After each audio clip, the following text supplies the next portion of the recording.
باللہ من الشیطان الرجیم بسم اللہ الرحمن الرحیم۔ آج کے عظیم الشان جلسہ عام کے صدر محترم، سامنے بیٹھے ہوئے تمام ہی نوجوان و بزرگ، گھروں میں بیٹھی ہوئی پردہ نشین میری مائیں بہنیں، میں بہت زیادہ یہاں پر وقت آپ لوگوں کا لوں گا نہیں۔ دوستو، 20 نومبر کا جو اسمبلی الیکشن ہونے جا رہا ہے، ہم نے اس الیکشن کو ایک نعرے کے ساتھ شروع کیا کہ آنے والا جو اسمبلی الیکشن ہے وہ اچھائی اور برائی میں فرق کرنے کا الیکشن ہے۔ آنے والا الیکشن شہر کے اس مستقبل کو طے کرے گا کہ شہر ایک اچھی اور صاف ستھری قیادت چاہتا ہے یا ایک بد اخلاق، بد دیانت اور قدروں سے گری ہوئی سیاست چاہتا ہے۔ دوستو، اچھائی برائی اللہ رب العزت کی جانب سے بنی نوع کے انسان کے قیام سے ہی واضح طور سے بتا دی گئی تھی۔ اللہ رب العزت نے جب حضرت آدم علیہ السلام کو دنیا میں بھیجا تو ان کے ذریعے جو دو اولادیں دنیا میں وجود پائی، ایک حابیل کے نام سے، ایک قابیل کے نام سے، اللہ نے بطور اچھائی، انسان کی اچھائی کے طور پر حابیل کو پیدا کیا، اور بطور برائی، حسد، جلن، بغض، قتل اور دوسری برائیوں کے بطور انسان قابیل کو پیدا کیا۔ اللہ رب العزت نے واضح طور سے اچھائی اور برائی میں فرق روز اول سے دنیا کے قیام سے انسانوں کو بتا دیا۔ آج شہر کی سیاست جس نہج پر جا رہی ہے، خاص طور سے عبد المالک پر فائرنگ حادثے کے بعد شہر میں ایک سیاسی گھرانہ برائی کے ذریعے، طاقت کے ذریعے، غنڈہ گردی کے ذریعے شہر کے نوجوانوں میں نشے کی بری لت لگا کر شہر کے دو نمبری دھندا کرنے والے، 2 نمبر کا کاروبار کرنے والے لوگوں کو جمع کر کے شہر میں برائی کی سیاست چاہتا ہے۔ یہاں آج جو جلسہ ہو رہا ہے یہ عائشہ نگر میں ہو رہا ہے۔ عائشہ نگر کی بستی جہاں پر آج جماعت کا سب سے بڑا کام ہوتا ہے، یہاں پر کئی مسجدیں ایسی ہیں جو تمام حلقوں پر جماعت کے کام میں بھاری ہے۔ میں جانتا ہوں یہاں کا رہائشی، یہاں کا ساکن، یہاں کا رہنے والا اچھائی کو پسند کرتا ہے اور وہ چاہتا ہے کہ اس کا معاشرہ، اس کی بستی جو اچھے ہی رہے، یہاں پر غنڈہ گردی نہ رہے، یہاں پر دادا گیری نہ رہے، یہاں پر نشے کا استعمال نہ رہے۔ یہاں پر رہنے والے لوگ، میرے والد صاحب نے بہت مفصل طریقے سے آپ لوگوں کو بتا دیا کہ کیسے شیخ آصف اور اس کا گھرانہ یہاں کے نوجوانوں کو نشے کی لت میں ملوث کر رہا ہے، کیسے یہاں کے نوجوانوں کو غنڈہ گردی کی جو ہے ترغیب دے رہا ہے، کیسے یہاں کے نوجوانوں کو اپنے سیاسی استحصال کے لیے، اپنے سیاسی فائدے کے لیے، کرسی کے مفاد کے لیے، آنے والے اسمبلی الیکشن کو جیتنے کے لیے کس طریقے سے یا اس علاقے کے نوجوانوں کو جو ہے نشے کی لت لگا کر غنڈہ گردی پر اکسا رہا ہے۔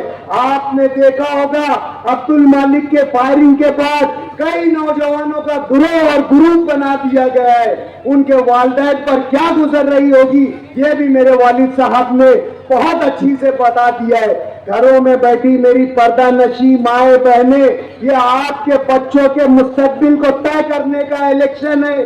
یہ آپ کے علاقے، آپ کے معاشرے، آپ کی بستی کے مستقبل کو طے کرنے کا الیکشن ہے۔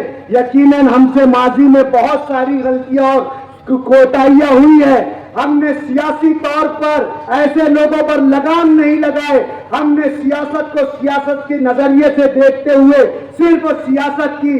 لیکن میں آپ سے ایک وعدے کے طور پر یہ بات کہنا چاہتا ہوں کہ انشاءاللہ العزیز آپ نے 20 نومبر کو مفتی محمد اسماعیل صاحب کو ووٹ دے کر کامیاب کیا. 23 نومبر کا نتیجہ آیا.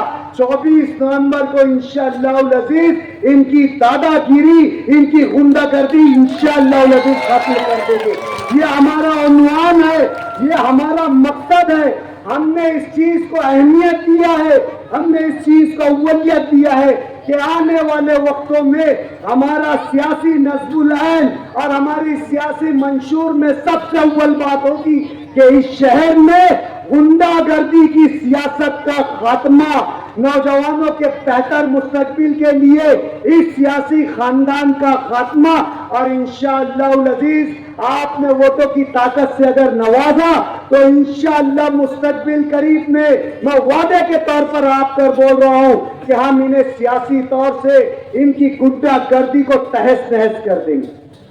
آج یہ اپنی سیاست کے لیے جس طریقے سے بی جے پی نوجوانوں میں، ہندو نوجوانوں میں مذہبی جنونیت پیدا کر رہی ہے، یہ آج کچی بستی میں، کچے علاقوں میں اپنے سیاسی مفاد کے لیے نوجوانوں میں سیاسی جنونیت پیدا کر رہے ہیں. آج نوجوان تشدد پر اتارو ہو گئے، آج نوجوان لڑائی جھگڑے پر اتارو ہو گئے. آج بستی کا نوجوان جو ہے ہر چیز کو، ہر قدروں کو بھول گیا ہے. دوستو، مسجدوں کے تقدس کو بھی بھول گیا ہے، مسجد و منبر کے محراب کے تقدس کو بھی بھول گیا ہے. آپ دیکھ رہے ہو کہ پچھلے جمعہ سے مسلسل ایسے واقعات ہو رہے ہیں کہ علماء کرام، خطیب و امام اپنی باتوں میں جب حالات حاضرہ پر گفتگو کر رہے ہیں، یہ ہمارا دینی شعار ہے کہ ہفتے بھر کی باتوں کو مسجد و منبر سے جمعہ کے خطبے میں خطیب کہتا ہے. اور آج سیاسی صورتحال اور سیاسی حالات ہونے کی وجہ سے خطیب جب حالات حاضرہ پر بات کر رہے ہیں مسجدوں میں، کچے علاقوں میں، بالخصوص گرووار وارڈ اور کچے نیا پورے میں جو ہے پچھلے جمعہ نظامیہ مسجد کے خطیب کے ساتھ بدتمیزی کی گئی. جب انہوں نے سیاسی طور پر حالت حاضرہ پر بیان کیا تو ان کے ہاتھ سے مائک چھین لیا گیا، ان سے بات پرس کی گئی اور تمام مجمع میں جو ہے امام صاحب، خطیب صاحب سے جو ہے معافی منگوائی گئی.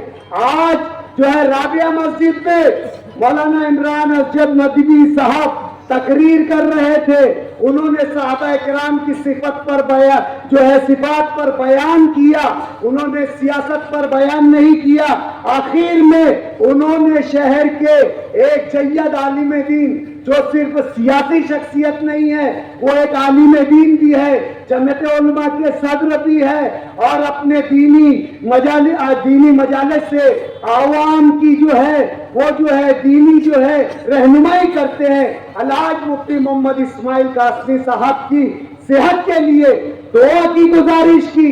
مولانا عمران اسجد ندوی صاحب نے جب یہ گزارش کی کہ الحاج مفتی محمد اسماعیل قاسمی صاحب جو ہے وہ دل کے عارضے میں جو ہے وہ مبتلا ہے، شہریان اور مسلیان سے یہ گزارش کی جاتی ہے کہ ان کے لیے دعا کرے، تو وہاں پر ایک جاہل کو کھاؤ ممبر، اسلم ممبر، وہ کھڑا ہو کر اگر اس سے کہو کہ تو کھڑا ہو کر اس عالم دین کی طرح کوئی ایک سورہ مکمل طور سے تجوید کے ساتھ سنا دے، میں دعوے سے کہتا ہوں کہ وہ سنا نہیں پائے گا. اور اس کو کھاؤ نے اس عالم سے جو ہے وہاں پر جو ہے حجت کی، مسجد کے میں جو ہے ممبر کی، مسجد کے محراب کے تقدس کو پامال کیا اور ان سے معافی منگوائی. جب شیخ رشید صاحب بیمار تھے، جب وہ علیل تھے، جب وہ ہاسپٹل میں ایڈمٹ تھے تو یہی جمیعت العلماء جس کے رکن مولانا عمران اسجد ندوی صاحب ہے، یہی جمیعت علماء نے تمام مساجد میں جو ہے ان کی صحت کے لیے دعا کی اپیل کی تھی، اور اس جمیعت العلماء سے منسلک تمام علماء کرام نے، تمام ائمہ مساجد نے، تمام مصلیان سے گزارش کر کے شیخ رشید کی صحت کے لیے دعا کی۔ یہ ہمارے شہر کی روایت ہے کہ مساجد سے جو ہے صحت کے لیے دعائیں کی جاتی ہے۔ کیا مفتی محمد اسماعیل قاسمی صاحب اس شہر کے شہری نہیں ہے؟ کیا وہ انسان نہیں ہے؟ کیا ان کو مرض نہیں ہو سکتا ہے؟ اگر الیکشن کے دنوں میں وہ بیمار ہو گئے، اگر الیکشن کے دنوں میں ان کی طبیعت خراب ہو گئی، اگر الیکشن کے دنوں میں ان کی طبیعت ناساز ہو گئی، کیا یہ انسانی فطرت کا تقاضا نہیں ہے؟ کیا انسان ان دنوں میں بیمار نہیں پڑ سکتا؟ اور یہ شہر کی روایت کے مطابق کیا ان کی صحت کے لیے مسجدوں سے اعلان نہیں کیا جا سکتا؟ میں کہہ رہا ہوں کہ یہ نوجوانوں کو جو ہے گمراہ کر رہے ہیں، یہ نوجوانوں کے مستقبل کو برباد کر رہے ہیں، یہ اس طریقے کی جنونیت اور حیوانیت پیدا کر رہے ہیں صرف اور صرف اپنی سیاسی مفاد کے لیے۔ اگر ان کا یہ حربہ اور الیکشن تک کامیاب ہو گیا تو یقین مانو یہ شہر دو طبقوں میں جو ہے تقسیم ہو کر رہ جائے گا۔ دوستو، بھائیوں، بزرگوں، گھروں میں بیٹھی میری تمام پردہ نشی ماں بہنیں، ہم آپ سے گزارش کرنے آئے ہیں کہ تعمیر ہوتی رہے گی، سڑکیں بنتی رہے گی، روڈ بنتے رہیں گے، گٹریں بنتی رہے گی، تعمیر آج نہیں تو کل ہو جائے گی، لیکن اگر آپ کا معاشرہ، آپ کی بستی، آپ کا علاقہ، آپ کا محلہ غنڈہ گردی کی زد میں آ گیا، نشہ کرنے والوں کی زد میں آ گیا، آپ کے بچے نشہ کرنے والوں کے ساتھ ان لوگوں کا استعمال ہو گئے تو یقین مانو پھر آپ کی بستیاں کوئی کام کی نہیں، آپ کی ترقی کوئی کام کی نہیں۔ آج صرف ایک نعرہ ہے کہ آنے والا الیکشن آپ کے شہر کی جو تہذیب ہے، جو آپ کے شہر امن امان کا گہوارہ کہلاتا ہے، ایک اسلامی تہذیب اور تشخص اور پہچان رکھتا ہے، اس پہچان کی یہ لڑائی ہے۔ آج آپ اپنے بچوں کے مستقبل کے لیے، آج اپنے ان نونہالان کے مستقبل کے لیے، میں نے دیکھا شروعاتی جلسے کے شروعات میں اتنی گھناؤنی حرکت کی گئی کہ 7-8 سال کے معصوم بچے کو یہاں پر سامنے بیٹھا کر ہمارا جو اناؤنسر اناؤنسنگ کر رہا تھا تو یہاں پر شیخ آصف یہاں اسے نعرے لگوانے کا کام کیا جا رہا تھا۔ کیا یہ ہمارے شہر کی تہذیب ہے؟ ان نونہالان کو جو ننھے منھے بچے ہیں، جنہیں آج عقل نہیں ہے، جنہیں آج شعور نہیں ہے اچھائی اور برائی کا، یہ کس قدر ان کی قدریں گر گئی، کس قدر ان کا معیار گر گیا، کس قدر ان کی سوچ گھٹیا ہو گئی کہ یہ اپنے سیاسی مفاد کے لیے 8-7 سال کے بچوں کا استعمال اور استحصال کر رہے ہیں۔ بہت سوچ کا مقام ہے، لمحہ فکریہ ہے۔ بستیوں میں رہنے والی میری ماں بہنیں خاص طور سے سن لے، میں بہت محترمانہ ادبانہ عاجزانہ آپ سے گزارش کرتا ہوں کہ آپ یہاں پر رہ کر ان کی دھما چوپڑی، ان کی غنڈہ گردی، ان کے سماج دشمن کام کاج اور ان کے 2 نمبری کاروبار اور دیکھ رہے ہوں گے کہ کس طریقے سے نشہ اور کس طریقے سے جو ہے بندوق چاپڑ کا استعمال اور استحصال ہو رہا ہے۔ کیا ایسے حالات میں، کیا ان طرح کے واقعات میں آپ کی بستی، آپ کا گھر، آپ کا بچہ، کیا ان تمام لوگوں کا مستقبل محفوظ رہے گا؟ آپ کو بہت سوچنا ہے، اور یہ سوچ کو جو حقیقت میں بدلنے کے لیے کہ آپ اچھا چاہتے ہو، آپ بھلا چاہتے ہو، آپ اپنے بچوں کا مستقبل چاہتے ہو، تو اس سوچ کو حقیقت میں تبدیل کرنے کے لیے آپ 20 نومبر کو الحاج مفتی محمد اسماعیل قاسمی کے پتنگ نشان پر مجلس اتحاد المسلمین کے امیدوار مفتی محمد اسماعیل قاسمی کے پتنگ نشان پر، یاد رکھنا نشان ہے پتنگ۔ کیا نشان ہے؟ کیا نشان ہے؟ کیا نشان ہے؟ بٹن نمبر کیا ہے؟ بٹن نمبر کیا ہے؟